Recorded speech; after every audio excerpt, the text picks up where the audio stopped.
الحمد لله نحمده ونستعينه ونستغفره ونؤمن به ونتوكل عليه ونعوذ بالله من شرور أنفسنا ومن سيئات أعمالنا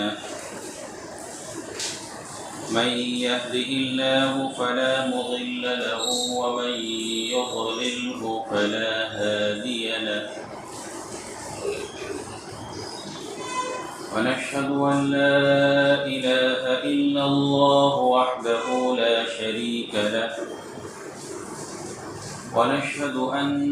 سيدنا ومولانا محمدا عبده ورسوله أما بعد فأعوذ بالله من الشيطان الرجيم بسم الله الرحمن الرحيم وأنذر عشيرتك الأقربين صدق الله العظيم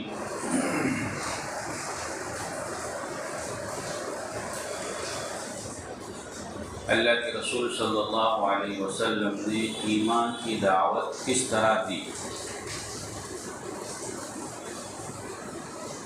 اس کے متعلق کچھ باتیں ہم سن رہے تھے۔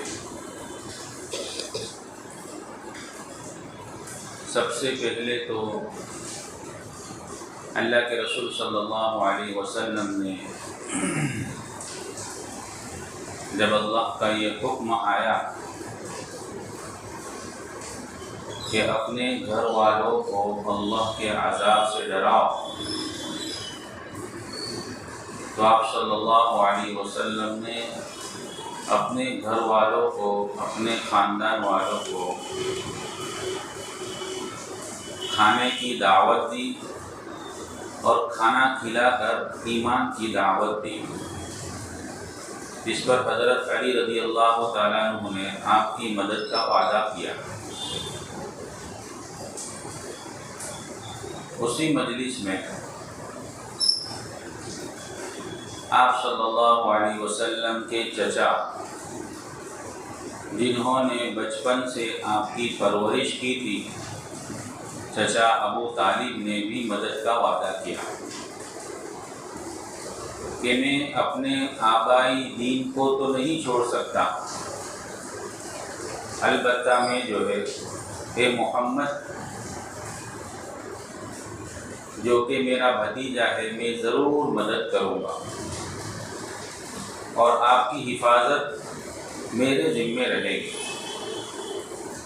اللہ رب العزت کی طرف سے جو ذمہ داری آپ کو دی گئی ہے، آپ اس کو بخوبی انجام دیں۔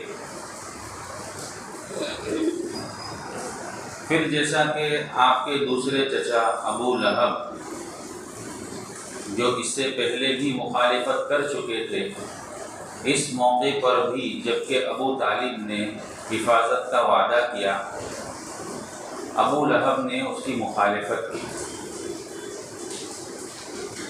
اور مخالفت کر کے کہا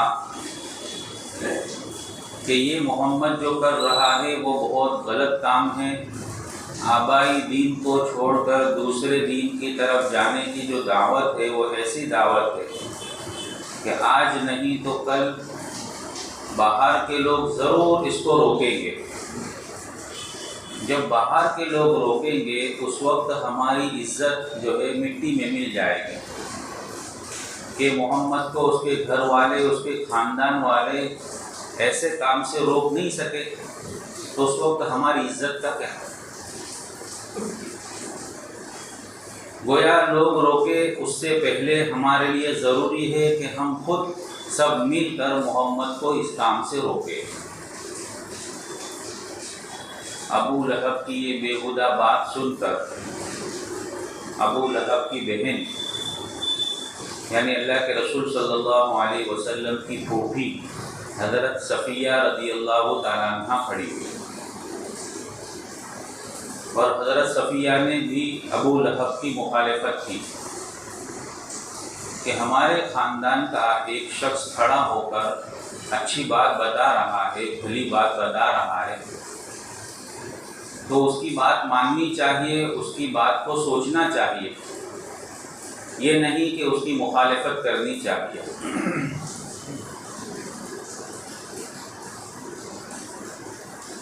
خاندان والوں کا اللہ کے رسول صلی اللہ علیہ وسلم کی حمایت اور مدد کرنا یہ بھی بڑی اونچی چیز تھی، ورنہ عام طور سے جہاں کوئی آدمی کسی بھی لائن سے ترقی کرنے جاتا ہے تو اس کو روکنے والے، اس کی مخالفت کرنے والے، اس پر حسد کرنے والے خاندانی لوگ ہوتے ہیں۔ گویا کسی خاندان میں اگر کسی کا بچہ کوئی ترقی کرتا ہے تو اسی خاندان کے دوسرے لوگ اس سے حسد کرنا شروع کر دیتے ہیں، گویا اس کی ٹانگ کھینچنا شروع کر دیتے ہیں۔ یہاں اللہ کے رسول صلی اللہ علیہ وسلم کو خاندان والے ابو لہب جہاں ٹانگ کھینچ رہے تھے، وہاں دوسری طرف ابو طالب اور ان کی بہن حضرت صفیہ مدد کے لیے اور حمایت کے لیے کھڑی ہو گئی۔ اللہ کے رسول صلی اللہ علیہ وسلم دین کی دعوت دیتے رہے، آپ نے کبھی مخالفت کی پرواہ نہیں کی، بلکہ ہمت اور استقلال کے ساتھ آپ اس کام پر جمے رہے۔ پھر اللہ رب العزت کی طرف سے آگے حکم آیا کہ اب خاندان سے آگے بڑھ کر قبیلے والوں کو اور دوسرے لوگوں کو بھی جو ہے ایمان کی دعوت دو اور کھل کر دعوت دو۔ حکم آیا فاصدع بما تؤمر واعرض عن المشرکین، کہ اب کھل کر دعوت دو، کھلا دعوت دو۔ اللہ کے رسول صلی اللہ علیہ وسلم اس کی ترکیب سوچتے رہے کہ اب کس طرح دعوت دینی چاہیے۔ تو اللہ کے رسول صلی اللہ علیہ وسلم صفا پہاڑ پر چڑھ جاتے ہیں۔ صفا پہاڑ جو آج بھی موجود ہے، اگرچہ وہ شکل اور صورت جو اس زمانے میں تھی اب نہیں ہے۔ حاجی لوگ جاتے ہیں تو اس کو دیکھتے ہیں، سعی کے لیے جب چڑھتے ہیں تو صفا سے ہی سعی شروع ہوتی ہے۔ آج تو وہ پہاڑی گویا ایئر کنڈیشن ہو گیا ہے، اس زمانے کا صفا پہاڑ سخت دھوپ ہے، گرمی ہے۔ آج تھوڑی زیادہ گرمی ہو جاتی ہے تو لوگوں میں چرچے ہوتے ہیں بہت گرمی، بہت گرمی۔ جتنی سہولتیں بڑھتی جاتی ہے اتنے ہی گویا لوگ کمزور ہوتے جاتے ہیں۔ تو اللہ کے رسول صلی اللہ علیہ وسلم کا زمانہ ہے، اس طرح کے انتظامات سہولت کے نہیں ہیں، اس کے باوجود اللہ کے رسول صلی اللہ علیہ وسلم صفا پہاڑ پر چڑھتے ہیں اور لوگوں کو دعوت کی طرف بلانے کے لیے اس کی یہ شکل اختیار کرتے ہیں کہ پہلے تو لوگوں کو دعوت دیتے ہیں، بلاتے ہیں کھانے کی۔ اور اس کی ترکیب اس زمانے میں یہ ہوا کرتی تھی کہ اگر کوئی عجیب بات یا اگر کوئی ڈینجر بات، اس طرح کی کوئی بات ہوتی تھی تو اس کے لیے لوگ اعلان کرتے تھے یا صباحا، یا صباحا، یا صباحا۔ اللہ کے رسول صلی اللہ علیہ وسلم نے بھی اعلان کیا یا صباحا، یا صباحا۔ لوگ جب اعلان سنا تو جلدی جلدی جمع ہو گئے کہ یعنی یہ اعلان ہو رہا ہے، یعنی کوئی خطرے کی بات ہے،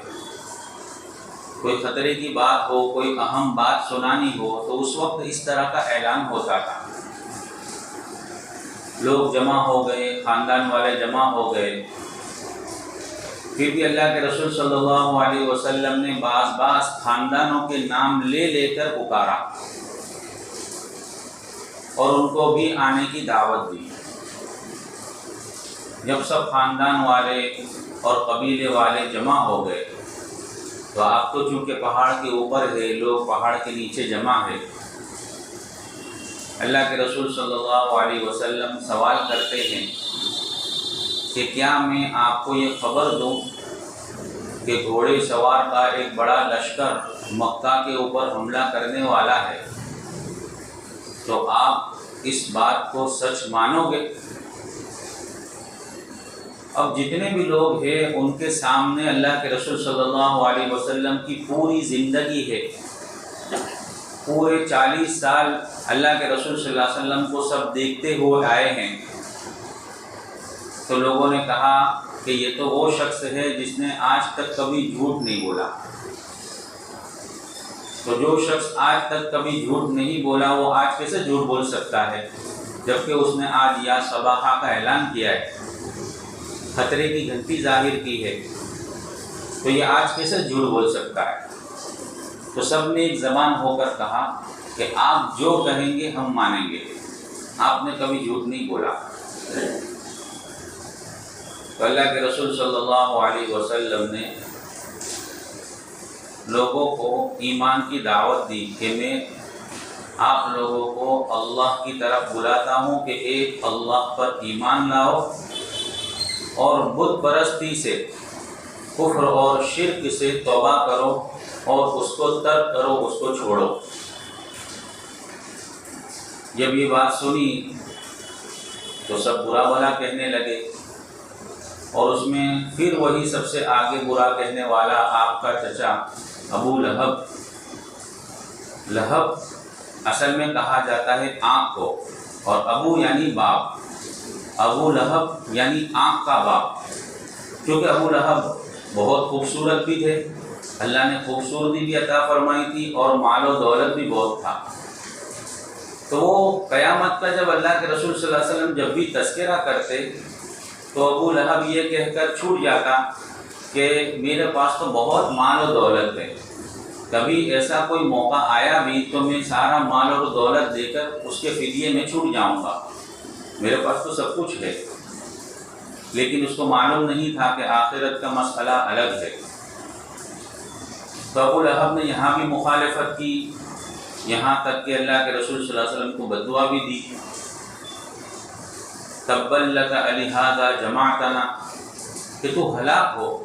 کیا تو نے اس کام کے لیے ہمیں جمع کیا، اس چیز کے لیے ہمیں جمع کر کے اعلان کیا؟ تو اس وقت اللہ رب العزت کی طرف سے ابو لہب کے نام کی گویا پوری صورت نازل ہوئی، تبت یدا ابی لہب وتب، کہ ابو لہب ہی ہلاک ہو اور اس کے ہاتھ ہی آلود ہو۔ اور پھر اس کی بیوی کے متعلق بھی آگے اللہ نے ذکر کیا، وہ بھی بڑی مخالفت میں آگے تھی۔ تو اللہ کے رسول صلی اللہ علیہ وسلم نے اس طرح ایمان کی دعوت دینا شروع کیا، یہاں تک کہ اللہ کے رسول صلی اللہ علیہ وسلم نے یہاں بھی نام بنام کچھ لوگوں کے نام لے لے کر صفا پہاڑ سے ایمان کی دعوت دی۔ حضرت عباس رضی اللہ تعالیٰ عنہ جو آپ کے چچا ہیں اور بعد میں ایمان بھی لائے، ابھی تک ایمان نہیں لائے تھے، حضرت عباس کو بھی نام لے کر آپ نے دعوت دی کہ اے میرے چچا عباس، آپ ایمان لے کر آؤ، اگر ایمان لے کر آؤ گے اور مجھے رسول مان لو گے تو قیامت کے دن آپ کو نجات ملے گی، اللہ کے عذاب سے نجات جبھی مل سکتی ہے۔ اسی طرح اللہ کے رسول صلی اللہ علیہ وسلم نے اپنی پھوپھی کو بھی نام لے کر دعوت دی، یہاں تک کہ اس وقت تک حضرت فاطمہ رضی اللہ تعالیٰ عنہ جو آپ کی لاڈلی بیٹی ہے وہ بھی اب تک ایمان نہیں لائی تھی، ان کا بھی نام لے کر آپ نے دعوت دی کہ اے بیٹی فاطمہ، تم بھی ایمان لے کر آؤ، تبھی جا کر تمہیں آخرت میں نجات مل سکتی ہے۔ کوئی خاندانی چیز، کوئی ایسی چیز جس کی وجہ سے نجات ملے، وہ کوئی چیز نہیں ہے، صرف ایمان ہی ایسی چیز ہے۔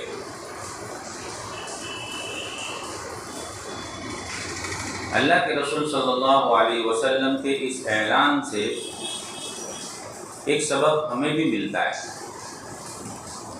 وہ یہ ہے کہ بعض مرتبہ آدمی کسی بڑے سے تعلق ہو جاتا ہے، کسی بزرگ سے تعلق ہو گیا، اللہ والے سے تعلق ہو گیا، کسی بڑے پیر صاحب سے تعلق ہو گیا، تو اس وقت وہ بعض مرتبہ اس طرح کے الفاظ بھی کہتا ہے کہ مجھے کوئی ٹینشن نہیں، میرا تو فلاں حضرت کے ساتھ تعلق ہے، میں کچھ بھی کروں وہ میرے کو جنت میں لے جائیں گے۔ تو اگر جنت میں جانا ہو تو خود عمل کرنا پڑتا ہے۔ یہاں تک کہ اللہ کے رسول صلی اللہ علیہ وسلم خود اپنی بیٹی کو کہہ رہے ہیں، اپنے چچا عباس کو کہہ رہے ہیں کہ جب تک تم ایمان نہیں لاؤ گے، جب تک مجھے رسول نہیں مانو گے، تب تک میں بھی تمہیں جو ہے اللہ کے عذاب سے نہیں بچا سکتا۔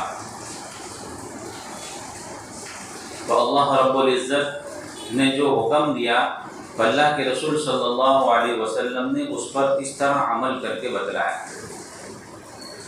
اور اس پر اللہ کے رسول صلی اللہ علیہ وسلم کو سخت تکلیفیں بھی پہنچی،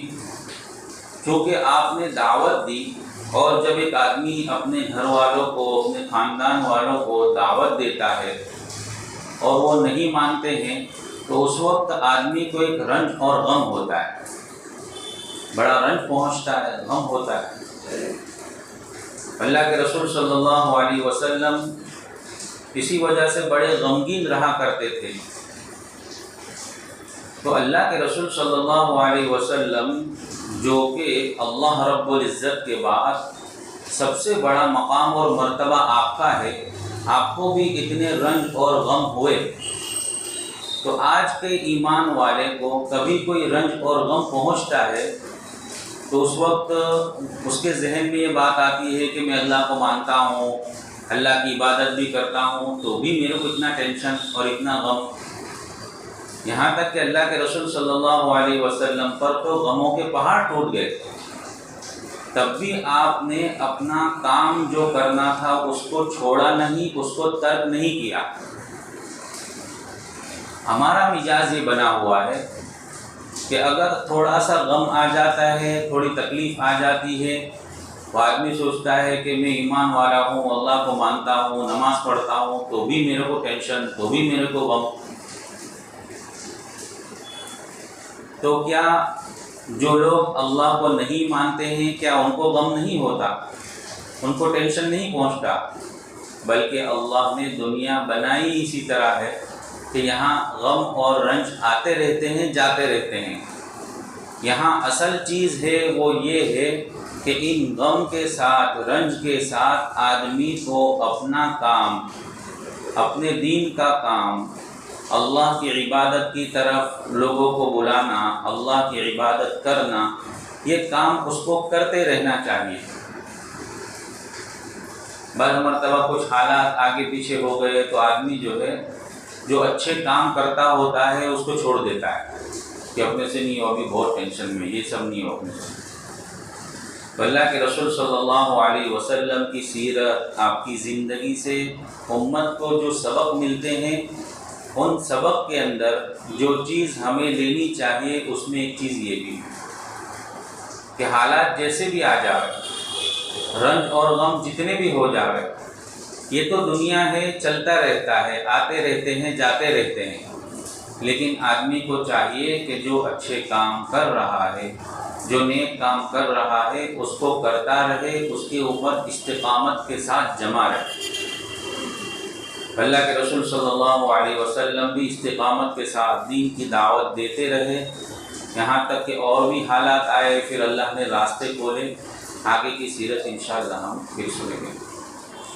سنت کے متعلق کچھ باتیں سنتے ہیں۔ تو اللہ کے رسول صلی اللہ علیہ وسلم کی عام زندگی کیا ہے، آپ کا گزر اوقات کس طرح ہوا کرتا تھا، کھانے پینے کے متعلق آپ کی زندگی کیا تھی، کھانے کے آداب اور سنت کے متعلق تو کچھ باتیں سنی تھی۔ یہاں حضرت عائشہ رضی اللہ تعالیٰ عنہ کی ایک دو روایت بیان کی جاتی ہیں کہ حضرت عائشہ رضی اللہ تعالیٰ عنہ فرماتی ہیں کہ اللہ کے رسول صلی اللہ علیہ وسلم جب ہجرت فرما کر مدینہ تشریف لے گئے تو اس کے بعد سے کبھی ایسی نوبت نہیں آئی کہ آپ اور آپ کے گھر والوں نے مسلسل